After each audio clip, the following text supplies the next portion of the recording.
Le Galaxy S25 Ultra arrive avec un design légèrement revu, sa nouvelle interface One UI 7 et ses nombreuses fonctionnalités, des performances en hausse grâce au Snapdragon 8 Elite. Et quoi d'autre? Je vais tout vous dire en détail dans cette vidéo, ce qui m'a plu et moins plu aussi cette année. Parlons design, on dirait que Samsung a décidé de mettre un peu de douceur dans ce S25 Ultra avec des coins arrondis.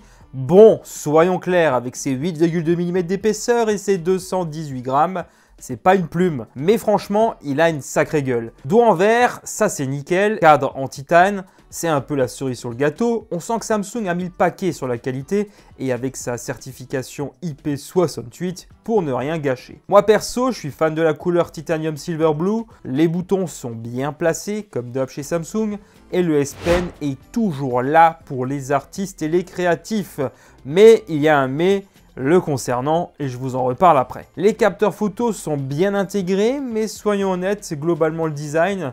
C'est pas non plus la révolution cette année. Le S25 Ultra arbore un écran AMOLED de 6,9 pouces, soit un petit chouïa plus grand que sur le S24 Ultra. C'est toujours du quad HD+, donc en définitive, une très bonne lisibilité des textes et avec le taux de rafraîchissement adaptatif de 1 à 120 Hz, on reste sur une base solide. Mais ce n'est pas tout, la luminosité est aussi un point fort sur ce smartphone. 2600 nits au max selon la marque. Cela profite à une bien meilleure expérience, notamment pour visionner du contenu HDR. Il faut souligner que Samsung ne prend pas en charge le standard Dolby Vision. Samsung ne lésine pas sur la protection de l'écran avec le Gorilla Armor 2 qui promet une résistance aux rayures significativement supérieure à celle des générations précédentes et vise à réduire les reflets de la lumière ambiante, améliorant ainsi la lisibilité de l'écran. Comme toujours avec One UI, on peut définir ses propres préférences en matière de colorimétrie, vive si vous voulez des couleurs pétillantes ou naturelles pour coller davantage à la réalité. Je termine avec le Always On Display qui est toujours aussi excellent chez Samsung avec un grand choix de personnalisation. J'ai déjà eu l'occasion de vous faire un contenu complet sur toutes les nouveautés introduites avec la nouvelle interface One UI 7 et avec le S25 Ultra en particulier. Déjà, le volet d'action rapide a eu droit à un lifting complet, c'est plus beau, plus pratique, plus personnalisable. Les notifications sont maintenant séparées des actions rapides. Si vous êtes du genre old school, pas de panique, vous pouvez revenir à l'ancienne version. Samsung pense à tout le monde. La Nao Bar, c'est la petite nouveauté qui fait son effet. Cette pilule sur l'écran de verrouillage, c'est comme un raccourci vers vos applis préférées. Et elle est aussi présente en version mini sur l'écran d'accueil. À voir dans le temps et à l'usage si c'est vraiment une fonctionnalité si incontournable que ça. Et parlons du multitâche, c'est encore intuitif. Et les animations, parlons-en, c'est doux et c'est fluide. Je suis très satisfait de la dernière mise à jour de Samsung. Je vais aussi un peu parler du S Pen. C'est un accessoire iconique et dont je me sers assez peu personnellement. Par contre, cette année, Samsung a fait perdre la connectivité Bluetooth. On ne peut plus s'en servir pour des commandes à distance, notamment en photo. C'est assez fou quand on y pense. 7 ans de mise à jour sont prévus sur ce smartphone. Encore une fois, c'est un excellent signal pour l'avenir. Si vous voulez en savoir plus, n'hésitez pas à jeter un œil à ma vidéo complète sur le sujet. Samsung s'est tourné vers Qualcomm et sa solution maison avec le Snapdragon 8 Elite. Heureusement, grosse performance en vue. Le Snapdragon est couplé à 12 Go de RAM et dans les faits, c'est un smartphone qui ne craint pas les applications et les jeux les plus gourmands. Fluidité en toutes circonstances, un niveau de performance remarquable, encore heureux dans ces gammes de prix. J'ai testé quelques jeux gourmands, histoire de voir ce qu'il avait dans le ventre. Et comme on peut le penser, ce smartphone, c'est encaissé en toutes circonstances. On peut évidemment totalement se lâcher au niveau des curseurs graphiques sans craindre des saccades. Je pense que mes divers exemples de gameplay parlent d'eux-mêmes. On voit que Fortnite tourne à merveille et qu'il n'y a pas le moindre souci à se faire, y compris dans la durée. Bref, c'est clairement un smartphone qui va savoir encaisser. L'expérience reste toujours très fluide. Malgré tout, je sens tout de même une petite chauffe. Au bout d'une trentaine de minutes de jeu, rien d'affolant, je vous rassure, mais il faut le noter. Les benchmarks témoignent de performances solides, on le voit là-dessus. Je n'avais strictement aucun doute.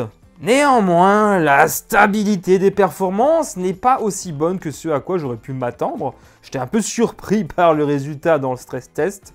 Et ça, c'est clairement dommage. La photo n'est pas un domaine où l'on assistera à un bouleversement majeur. On conserve une proposition qui est quasi identique à ce que l'on avait déjà sur le S24 Ultra, mis à part l'ultra grand angle qui passe désormais à 50 mégapixels. Néanmoins, il semble que Samsung ait fourni des efforts logiciels, si j'en crois les différents retours que j'ai pu avoir ici et là.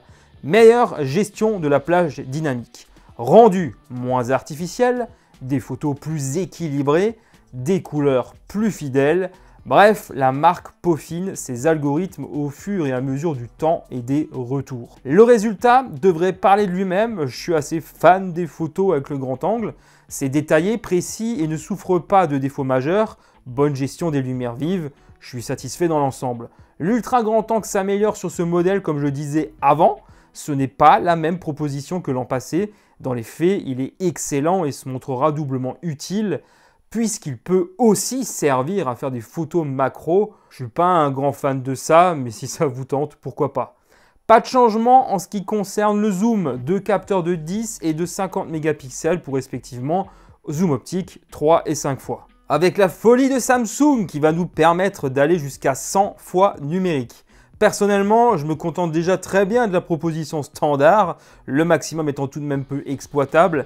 Mais on va pas commencer à râler, c'est toujours cool d'avoir ce genre de gadget.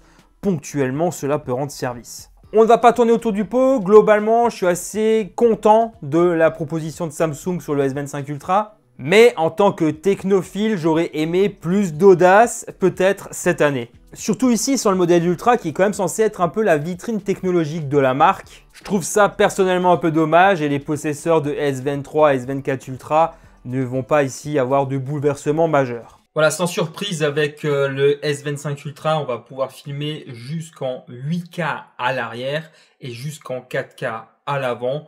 Voilà, pas de surprise, on va pouvoir passer d'un capteur à l'autre avec une certaine fluidité, aucun souci à ce niveau-là. On en avait de toute façon déjà parlé dans de précédents tests, donc je ne vais pas forcément trop m'éterniser étant donné que cette année, je trouve que ça n'a pas beaucoup évolué. Il n'en reste pas moins que c'est un smartphone qui est excellent à utiliser pour la vidéo, bonne stabilisation, excellente mise au point, bon rendu global. Et je trouve que voilà, il s'en sort très bien. Et je pense que mes divers exemples que je vous montre à l'écran vont parler d'eux-mêmes. N'hésitez pas à donner votre avis d'ailleurs en commentaire. Le son stéréo reste bon pour un smartphone. On conserve un certain équilibre entre les haut-parleurs du haut et du bas. À plein régime, ce smartphone ne souffre pas de distorsion trop prononcée. Je reste assez emballé globalement malgré les critiques habituelles que l'on peut avoir, notamment au sujet des graves.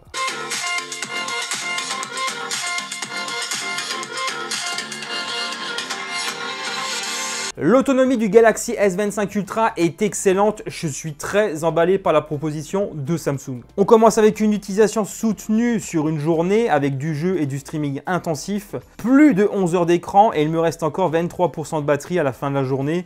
On sent que l'optimisation est aux petits oignons sur ce smartphone, qui se contente, si je peux dire ça ainsi, d'une capacité de seulement 5000 mAh. J'ai testé des smartphones avec plus de capacité qui n'arrivent pas à ce même résultat. Les benchmarks automatisés de PCmark annoncent un score solide de plus de 17 heures. De mémoire, c'est l'un des meilleurs scores, voire le meilleur score que j'ai pu obtenir. Dans les faits, ce smartphone tient 2 jours sans problème, si on a des usages moins intensifs en jeu notamment. La charge rapide de 45 watts n'est pas à la hauteur de la concurrence chinoise, il faut le reconnaître, et pour les atteindre, il faut impérativement un chargeur adapté aux standards de Samsung. Même constat en ce qui concerne la charge sans fil, limitée à 15 watts. C'est encore une fois assez éloigné de ce que propose la concurrence en 2025. Le Galaxy S25 Ultra est disponible autour des 1100 €.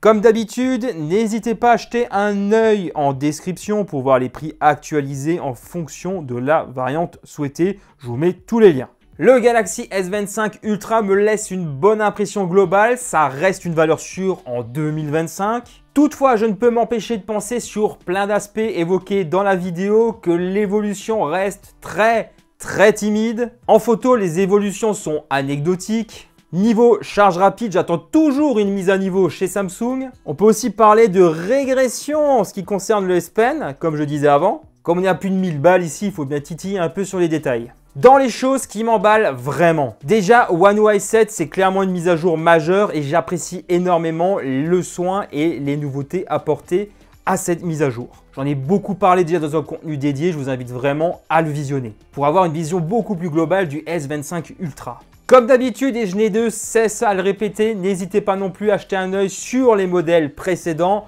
notamment le Galaxy S24 Ultra qui est désormais disponible à un prix bien plus contenu. Niveau spec, ça tient largement encore la route, bien évidemment, et c'est un appareil qui va être suivi encore pendant un moment. N'hésitez pas à me dire à votre tour ce que vous pensez du Galaxy S25 Ultra juste en bas dans les commentaires. Un grand merci d'avoir visionné cette vidéo jusqu'au bout. Comme d'habitude, n'hésitez pas à mettre un petit pouce pour me soutenir et de vous abonner pour ne pas rater mes prochaines vidéos en activant la petite cloche. Pour ma part, je vous retrouve très vite sur la chaîne et sur les autres réseaux sociaux où je suis présent.